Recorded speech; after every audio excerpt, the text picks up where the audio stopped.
would break twigs and we would make a fire inside the shelter. And we would fall asleep, and most mornings we would wake up with carbon monoxide poisoning. And whoever woke up first would drag the other two outside and slap them so we could wake up. And that's the type of life I lived. I lived in the bomb shelter from age 10 to age 17, robbed from my youth. Well, what sort of tactics did the Palestinians use during the war? When the Palestinians started fighting in Lebanon, the war took on such savagery that it was inconceivable for us to think of. They started massacring the Christian cities, city after city. One of the major massacres was the city of Damour. They would walk into a bomb shelter, and they would see a mother and a father hiding in the bomb shelter with a little baby. They would tie one leg of the baby to the mother and another leg to the father and pull the parents apart, splitting the child in half. They would walk into the churches and they would urinate and defecate on the altar using the Bible pages as toilet paper. The last friend that I had before I left Lebanon, who worked for me, she was mentally disturbed because they made her slaughter her own son on her lap. They tied her to a chair, tied a knife to her hand, held her hand, and made her cut her own son's throat. They would kill the Christian men, and one of the Palestinian signature killing way was to cut the genitals of the male and stick it in his mouth and cut a cross with a knife on his chest. That's how they used to kill the Christian men and leave them laying in the grounds in the moor. In my town, in the beginning of the war, when they were starting to take control a little bit, we would be hiding in the bomb shelter. And in the beginning of the war, the renters that rented from us, we all hid together in this small room, an 8 by 10 room. That's where 4 families lived. They had 9 children. We were 9 children in the bomb shelter. I was the oldest child. And the Palestinians would park their cannon in front of our bomb shelter and shoot at Israel, fully knowing that Israel is going to retaliate and we're going to die, because the way they would do it is they would shell Israel, then drive their tank away. So when Israel would shell back, we would, be dead, and we would make great evening news, great ratings. And that was a tactic that the Palestinians used over and over. They would hide between civilians. They would shoot their tanks and their cannons in between the civilians' home. And they always chose the Christians' homes only, not the Muslims' homes, because they wanted us to die, not the Muslims. And that's how the war continued. It was unbelievable for us as Christians to even fathom the barbarism and the monstrosities that they have committed, because we have no point of reference to such savagery. Well, what was life like for you and your family in that bomb shelter? Well, our back was to Israel, and the Palestinians were surrounding us to kill us.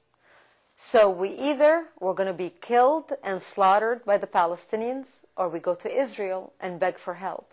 And we knew of the two evils, because remember, we were raised in Lebanon thinking that Israel is the devil, the Jews are evil. But we knew of the two evils. The Jews are not going to slaughter us, because after all, we had more shared values with them than we had with the Muslims and the Palestinians. So a few people from my town went to Israel and begged for help. And that's how we stayed alive. Israel would come in the middle of the night and would bring supplies to the Christians. They would bring food, milk for the children. They would bring ammunition to the military. They would take the Christian men and train them inside Israel, because the Christians were educated, but they didn't know how to street fight. We were not like the Palestinians. And you can have all the degrees on the wall, law degree, a doctorate. That does not defend your life from someone who is bent on killing you in the name of God. Israel was the only country that understood what the Christians were going through. And Israel stood by us and kept us alive. And that's how we stayed alive for 7 years. In 1982, Israel entered Lebanon. And notice how I say entered Lebanon, not invaded Lebanon. the Christians were praying for Israel to come into Lebanon and liberate them from the Palestinians. And the only reason Israel came into Lebanon was because Hezbollah was working with the Palestinians, also with the Syrians, and we had a lot of other Muslims from a lot of Arabic countries that came to Lebanon to fight Israel. And they started shelling Israel. And all the northern towns in Israel were being shelled to the point where their citizens were living in bomb shelters just like us. And this went on for months. It wasn't a matter of a month or two. This went on for months. And Israel decided it's going to go into Lebanon and at least clear the Palestinians and push them far enough so that their artillery would not reach the northern towns of Israel. While Israel entered Lebanon, the Muslims and the Palestinians were shelling us frantically.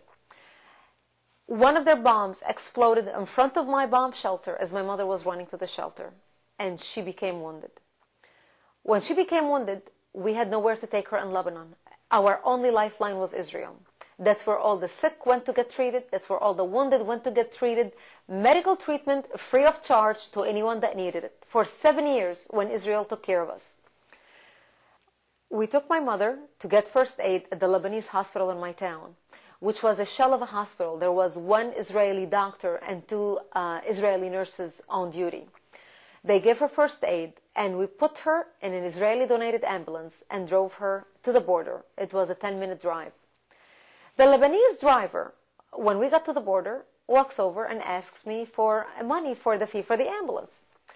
And like an innocent teenager, I pull all the money that my daddy had given me out of my pocket, and I show it to him, and I say, "How much do I owe you?" And he looks at my money, and he says, "Give me 30, which was half the money I had.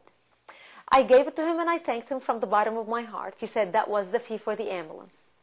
They transferred my mother into another Israeli ambulance inside Israel, and that ambulance drove us to Sivat Hospital, which was an hour drive. The driver was an Israeli soldier. He was so nice to me. He treated me like his own daughter. He put me at such ease because I was afraid. I was afraid of the unknown. I was uncomfortable. I felt awkward. After all, I'm a Lebanese. I didn't have anyone in Israel. My mother was half unconscious in the back stretcher of the ambulance. And I was stunned at how nice that Israeli driver was. We get to the hospital. They took my mother out into the emergency room. I walked around to the Israeli driver to pay him my money, the fee for the ambulance. He looked at it and he said, "What is this?" And I said, "Don't you need the fee for the ambulance?" And he says, "No." He said, "This is a free service from us to you. Keep your money, and I wish you well. I hope your mothers recover." And I thought to myself, what an honest man. What an ethical man. This man could have taken my money and partied all night, and I would not have known the difference. Yet he didn't.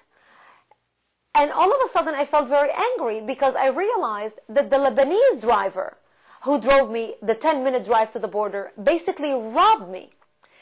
That was my first lesson in the character and values of the Arabic people and the Israeli people. We went into the emergency room, and there were hundreds of people wounded in the emergency room. There were Lebanese brought in from Lebanon.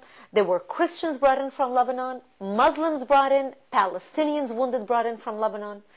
And I could not believe my eyes. And I thought to myself, I can understand why they're treating me. After all, I am their friend. I'm a Christian. I am their ally. But why on earth are they treating the Palestinians and the Muslims? These are the enemy. These are the people who were bombing us. Little did I know about the values of the Israeli people.